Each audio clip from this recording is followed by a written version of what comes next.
ഡോക്ടറെ, ഇപ്പൊ നമ്മൾ ഈ മഴക്കാലത്ത് സ്ത്രീകൾക്ക് എന്തൊക്കെ രോഗങ്ങൾ വരാനാണ് സാധ്യത? പൊതുവേ നമ്മൾ മഴക്കാലത്ത് സ്ത്രീകൾക്ക് ആരോഗ്യകാര്യങ്ങളിൽ ശ്രദ്ധ കുറവാണ്. പൊതുവെ മഴക്കാലത്ത് നമുക്കറിയാം നല്ല തണുത്ത അന്തരീക്ഷമായിരിക്കും, ഈർപ്പം നല്ല കൂടുതലായിരിക്കും. അപ്പൊ സ്ത്രീകൾക്ക് ഹോർമോൺ വ്യത്യാസങ്ങൾ വരാനുള്ള ചാൻസ് ഉണ്ട്, ഇമ്മ്യൂണിറ്റി കുറയാനും കാരണമാകുന്നു. ഇതാണ് രോഗങ്ങളിലേക്ക് നയിക്കുന്നത്. പ്രധാനമായിട്ടും സ്ത്രീകളിൽ നമ്മൾ കാണുന്നത് വെജീനൽ ഇൻഫെക്ഷൻ സ്ത്രീകളിൽ ഉണ്ടാവാനുള്ള വളരെ സാധ്യത ഉള്ളൊരു രോഗമാണ്. കാരണം എന്താന്ന് വെച്ചാൽ ഈ ഈർപ്പം കൂടുമ്പോൾ അണുബാധ ഉണ്ടാവാനുള്ള സാധ്യതയുണ്ട്.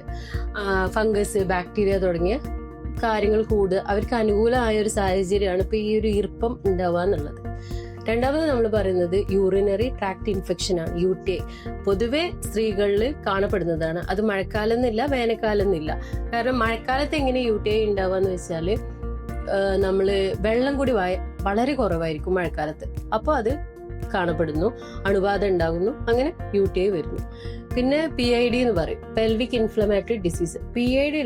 മുൻപ് PID ഉള്ള പേഷ്യൻസിനാണെങ്കിൽ അണുബാധ അത് കൂടാനുള്ള സാധ്യതയുണ്ട്. അതും ഈ ഈർപ്പം, എല്ലാ കാരണങ്ങളും ഈ ഈർപ്പുള്ള അന്തരീക്ഷമാണ്. പിന്നീട് കാണപ്പെടുന്നതാണ് ഇറഗുലർ പീരീഡ്സ്.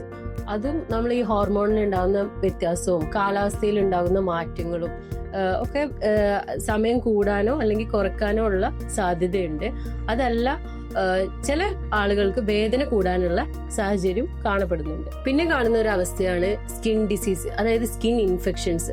മഴക്കാലം ആവുമ്പോൾ സ്കിൻ ഇൻഫെക്ഷൻസ് കൂടുതലായിട്ട് കാണപ്പെടുന്നു. ഇതൊക്കെയാണ് പ്രധാനമായിട്ടും സ്ത്രീകളിൽ കാണപ്പെടുന്ന മഴക്കാല രോഗങ്ങളായിട്ട് നമ്മൾ പറയുന്നത്. ഡോക്ടറെ, ഇതിനുള്ള ഒരു പരിഹാരങ്ങൾ എന്തൊക്കെയാണ്? മഴക്കാലത്തുള്ള സ്ത്രീ രോഗങ്ങൾക്കുള്ള പരിഹാരങ്ങളായി നമുക്ക് അടുത്ത വീഡിയോയിൽ കാണാം.